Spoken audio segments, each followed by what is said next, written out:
RationalInvestor.com's Daily Brief. The answer to your question is learn the goddamn process, trade your trading plans, don't take too much risk on any one trade, and just let yourself get rich. Hello, everyone. Welcome back to the RationalInvestor.com's Daily Brief. Happy Tuesday, Panicook Tuesday even. We've got Mr. Panicook on the call here today, ready to rock your worlds.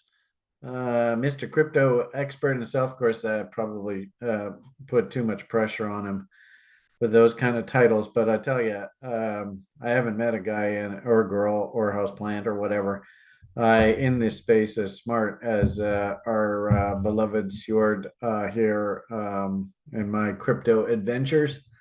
So I'm eternally grateful and thankful that we have him part of the team. And of course, he does have a basket of crypto investments working. And as he said, it's big enough now that he actually is losing sleep at night, stressing over it. And I just keep telling him, dude, get into risk-free trades. Don't worry about the rest. Just let the market work. But he just doesn't want to listen to me. But anyway, so we've got Sjord on the call here today. And by all means, if you have questions about any of his FA picks, I know there was a question in the Broiler Chicken Show specifically about that. We can talk a little bit about what our strategy at TRI is around that portfolio. I'm more than happy to, and I'm sure Sjord's more than happy to fill us in. So as soon as we're done with a brief market summary, I'm not going to be too long today. We did have El Tunco connection issues this morning, so we are starting a little bit later than even our little late start. So my apologies. We are kind of pressed for time. So let's see if we can get this this market summary out of the way here relatively quickly and easily for you.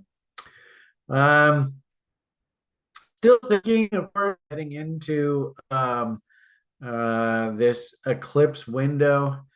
We probably ought to be, what do they say? Caution is the better part of valor. I think that's how the expression goes. I think actually this is supposed to be my ES chart. I'm not quite sure why I have crypto names on here. But we've talked a lot about this recently. At least I have. I don't know whether anybody else in the world is even the slightest bit interested. But nonetheless, coming into 2.618, coming into bull ABCD objectives, coming into this crazy ass eclipse window. We now are officially here. And you can see, I mean, this was just a fun sort of overlay of past performance and what I'm sort of thinking might play out going forward. I don't know whether this is legit or not. We'll put that off the screen for the time being. What I would just simply say is, and what's really interesting is in the day trading room, we have a group of day traders at TRI, and they're turning into some really damn professional traders. Super cool. But we're having fun. In fact, actually, I'm still working a short on the NASDAQ. Excuse me. On the NASDAQ. I don't know where that burp came from. Mr. ICT's setup and all that kind of fun stuff. Having fun hunting this one. Counter trend rally back into. I'm not quite sure why I got rid of oops, now I've done it. That's not what I wanted. Anyway, it was a cute little short setup there, heading right into reload zones here this morning. Beautiful M top overnight on the NASDAQ, and you can see how that worked. And I've got on the runner right now and stop to scratch. If we do rally back up to scratch, I'll just walk away. I actually did try the ICT setup, but I wonder whether because of this crazy ass wick here, things got a little screwy. But I did notice what they've kind of run the highs here on the Dow a couple times. What's fascinating about this is completely disconnected market. The Dow, and I've seen this happen more and more. Dow's running up here, but you can see the S&P 500. It can't even get back to that mountain man level. And the NASDAQ, of course, is actually working a short, and it absolutely puked out here this morning to the point where we actually got a contract off at 2-1. And this is just the runner that's still left there. So very disconnected market right now. And I hate to say it, but that is exactly what I would expect coming through this Eclipse event window. Keep in mind, we were just an absolute rip-roaring, insane bull market. And oh, by the way, here is this week's price action. You can see in waiting for this Eclipse window to look for some sort of pivot here. But also, too, kind of as I've painted here, we've entered the eclipse window. I think yesterday was officially the lunar eclipse, but I don't think we actually see the resolution of this range and the actual sort of initiation, if you will, of, and maybe it's just going to be nothing more than just a consolidation here in the market. We don't necessarily have to go straight down, but I definitely think that we're a little bit overdue for, at the very least, a bit of consolidation, just back and forth. Maybe it looks like that. I don't know. And then also too, if you throw in, like Larry Williams, talking a little bit about the typical election year performance. Usually we have a bit of back and forth, so this was a bit of a surprise. I think to all intents and purposes, it was very dominated by this eclipse event window. And I also too then noticed that the econs right now, they're coming in a little bit sketchy as well. So when we're studying our econs here this morning, U.S. durable goods orders rise more than expected. There's no way in hell the Fed's going to lower interest rates in the face of that. So I'm not quite sure. Jerry just keeps saying, oh, yeah, I expect 3 rate decreases by the end of the year. I don't know what. I think that they're literally trying to talk the market up here. I don't think that the data itself is supporting any kind of rate decreases. We've been humming and hawing about, is there supposed to be some sort of big shoe that drops in the commercial real estate market between now and when these 3 rate decreases are anticipated coming? I mean, you can see on balance, the market looks relatively happy today. I always suggest that you keep an eye on how Japan's doing. And another red banner day for good old Japanese stocks. They're just flying here. So I find it very hard to believe that we're actually breaking down. And as I had sort of pointed out in that day trading commentary, it kind of feels like the market is kind of trying to almost go through a bit of a transition window here. I'd also say too, I was quite surprised with the way that the U.S. dollar index rebounded smartly to new highs here. Look at this insane wick action here.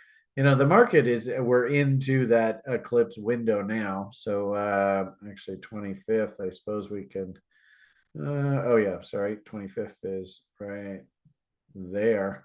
And this in kind of weird, kind of schizophrenic market state. This goes on until I think the next the solar eclipse, the big one, I think is on the 7th or 8th or something like this. So I've been just telling people, the market has been one directional for a while, but the data I don't think is supporting rate decreases. The data, the economic data itself is basically painting that the economy is still relatively strong, and there is no justification for lowering interest rates. More econs that came out this morning. I even noticed things like consumer confidence coming in fairly robust. I mean, it's a couple ticks below its most recent reading here. But that's not earth shattering. I mean, to actually really see a break in the market, usually consumer confidence numbers need to be like below 90 kind of idea. So above 100, that's very, very firm, let's say. I mean, it's certainly not we need to cut interest rates.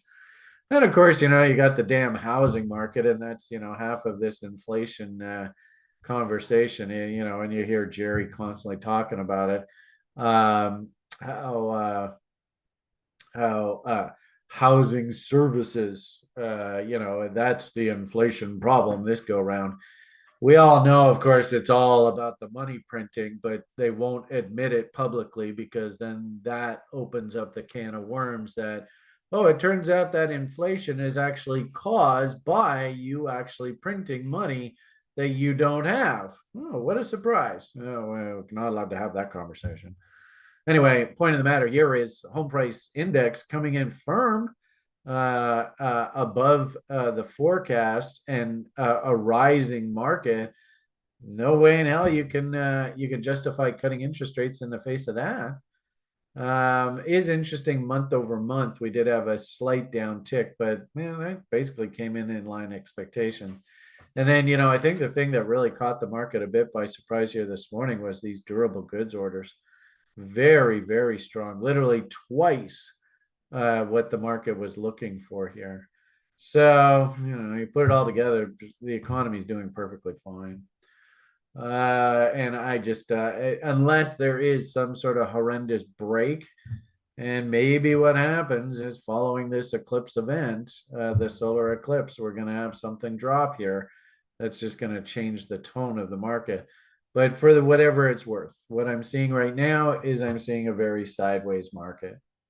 This should open up the opportunity for trading ranges. All the range traders should have a lot of fun. And, like this NASDAQ trade here this morning, I'm not really looking for the end of the world here. All I'm looking for, I suppose, is, if we get a pullback into mountain man levels against this bottom down in here, you see how this is just open air. I might think about going on the long side, but right now with all these M's and all this toppy action, I'm actually very comfortable just to be short and stay short here. Was hunting for reasons to get short the Dow, and I just got stopped out by a couple ticks, and then they're just fucking around with the market up here. So we'll see how that goes. And interesting to see, we did map out this mountain man level off of the ES, and this thing couldn't even get back to mountain man level. So that was a bit of a surprise there. And I suppose there's a really good, they always say that energy is the ultimate leading indicator for the market.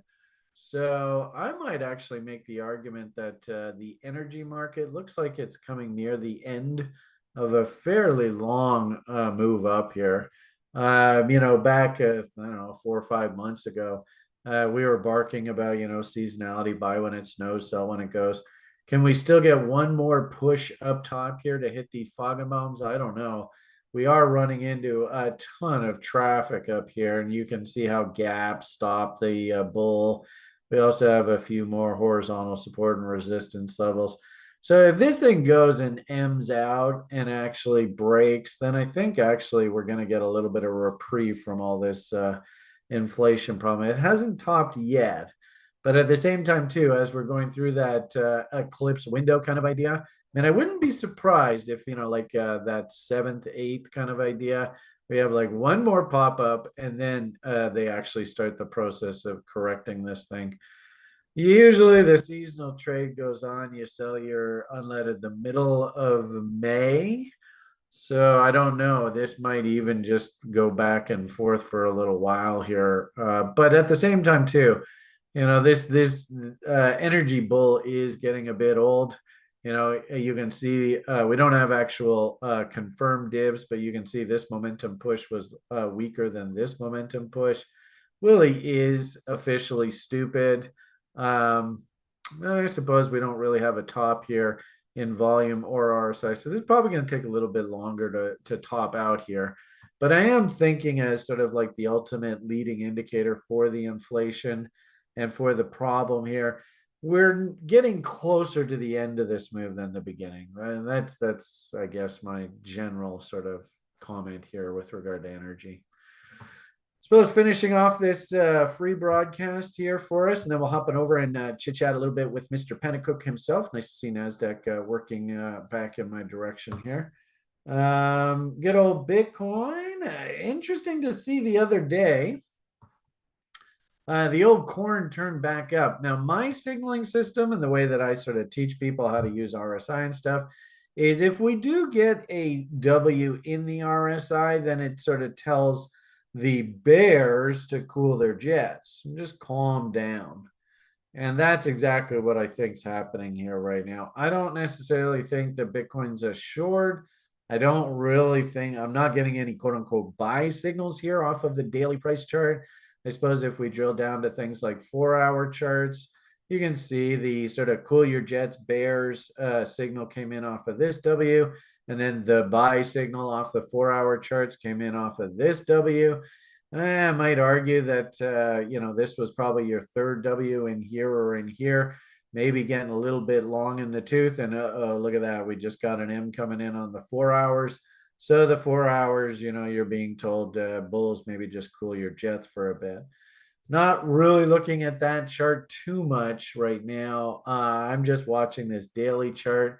And this sort of aligns with kind of what I've been thinking all along here.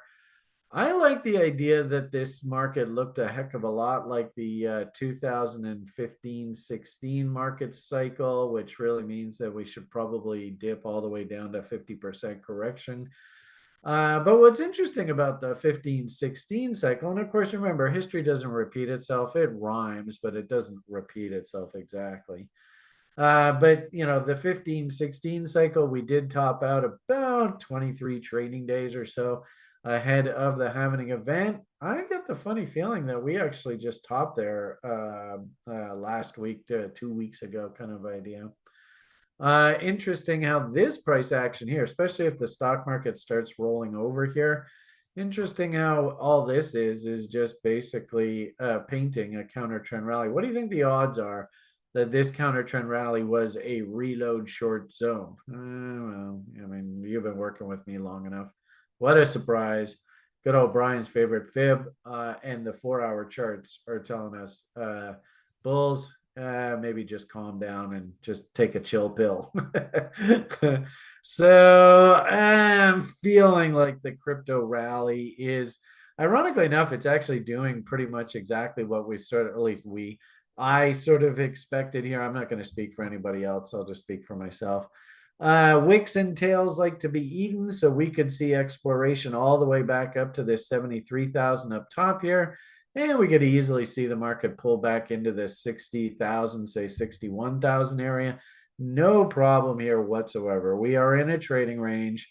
We are into the eclipse window. So in a weird sort of way, I think you're going to maybe leave the face rip insanity. And I still see a lot of social media kids and stuff going absolutely uber bullish. I was actually quite surprised to hear that there's somebody in the UK who's actually attacking TRI and going in and having people like well, anyway, point is on these site review sites, which is all a load of horse shit as far as I'm concerned.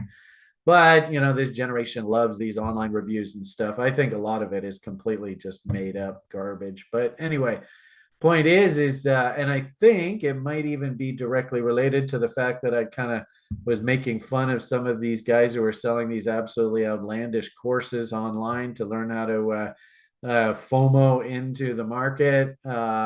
I got a feeling that they probably got feedback that I was kind of bitching at them, so that they've decided, all right, we are now going to officially attack this guy and drive him into the ground. And the actual rhetoric when you read some of these messages doesn't make any sense. But hey, social media, everybody downvotes you, and all of a sudden that's obviously what everybody thinks, right? Anyway, colluded attacks, I don't know. But I'm going to say the same thing. The message doesn't change here. I think you're actually quite foolish coming in and loading up on Bitcoin up top here. And unfortunately, seeing the public as aggressive as they are with the bullish shill, that in itself is actually a tell to me. Now, I don't necessarily have any sell signals working here right now. As I've said repeatedly of late in the stock market, I think the same thing's going to happen. I would not be surprised if we're trapped in some sort of range here.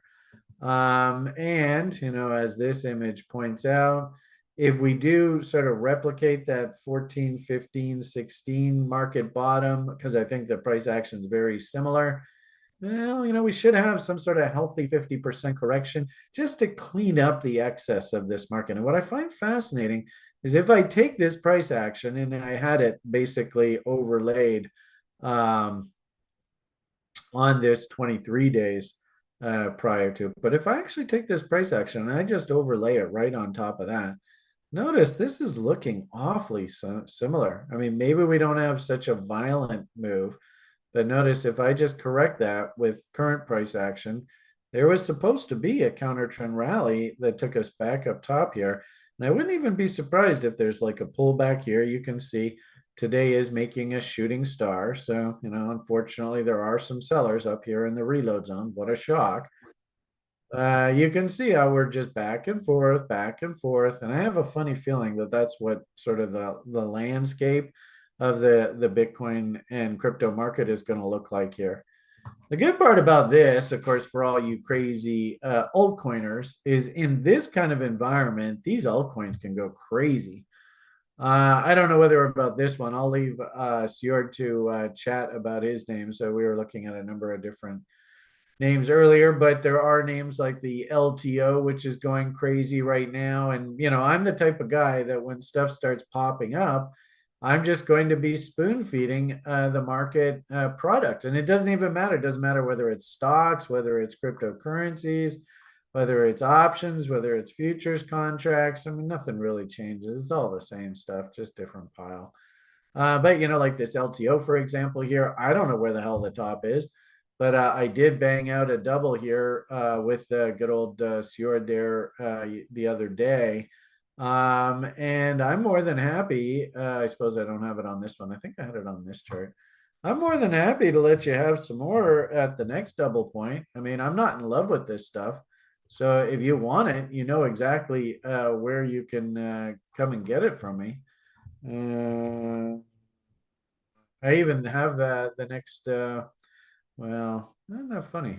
Anyway, I thought I had the chart up here. I guess maybe it's a different symbol. But I'm more than happy if you want to take this thing up to 40, 50, 60 cents. I'm more than happy to let you have some more up top as well. And the interesting thing about this is that I think also too, you're seeing this in things like the Solana space. So, as this silly portfolio keeps working its way higher, banging out doubles. I got another double off here on one of these little poop coins. This is just the business that I do. So I'd love to teach you all how to do this. And I think like even the public messages that I was putting out was we've been teaching people how to do this for like literally the past 10 years now. I mean, 10 years. I can't believe we've been doing it this long. But I mean, this is just business as usual. And if you're interested, please let me help you learn how to do this. And I'll be more than happy to teach you. And I've been doing this for 10 years now, and I'm not changing everything that I did when I first came into the space 10 years ago. And some guy's going on like the only thing he's got to claim to fame is done this. I've done this kind of portfolio performance now for 30 years. I did it in the stock market, in the penny stock market in 2006, before a lot of you were even fucking out of grade school. So I find it hilarious that the critics are like, well, the only thing he's claimed to fame is he ran shitcoin. I did this last cycle in this, and now I'm doing it again in this cycle. And for whatever it's worth, I find it amusing that this little Solana portfolio is basically just doing everything that I would expect. Nothing changes here. The question is, you want me to teach you how to do this? I'll be more than happy to teach you how to do it. And the great part about it is I'm not going to charge you 5 G's. I'll charge you like what, $1,000, I think it is. I think it's like under 1,000 just to learn how to do this. And this will set you up for the rest of your life. So simple. So yeah. Yeah, Matador, nice comment there. Eh? Anyway, so there's your summary for the day. We are into this eclipse cycle peak. This is going to be a maximum human anxiety event. So I can see the anxiety. I can see the humans all starting to ankle bite. I can see that, the I don't know, the calm that a lot of people actually have in this world when we're not in these bull cycles. It's going right out the window, and this kind of stuff is coming back into the market. That to me is a tell that we're probably closer to the end of this run, not the beginning. Having said that, if you did buy off the bottom, just follow your plan. You know, I had a long conversation with the community yesterday. Follow your plan and just execute your plan. If your plan is to sell halves on doubles, great. Just follow your plan. And if these things, if they pump them up, and I don't know whether it's a Solana name or whether it's LTOs and sort of the bigger, broader crypto market, like we actually have two different portfolios.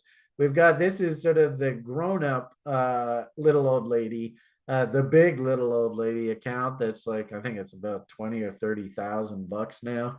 And this is our little fun little demonstration, little old lady account. Same principle, same money management. And this count now, I think, is about 1,400 bucks after it got funded with $500 just a few months ago. I mean, it's just the same stuff. So day in, day out, just rinse and repeat. So let's head on over and let's have some fun with Sjord and get to know about what he's seeing in the marketplace right now. And of course, what's happening over in Europe. Always good to get a report from him. And of course, if we're really lucky, maybe he'll tell us a little bit about some of his fundamental names he's interested in right now as well in the crypto space. All right. Have yourselves a great day. PMA for the win. All the best and bye for now.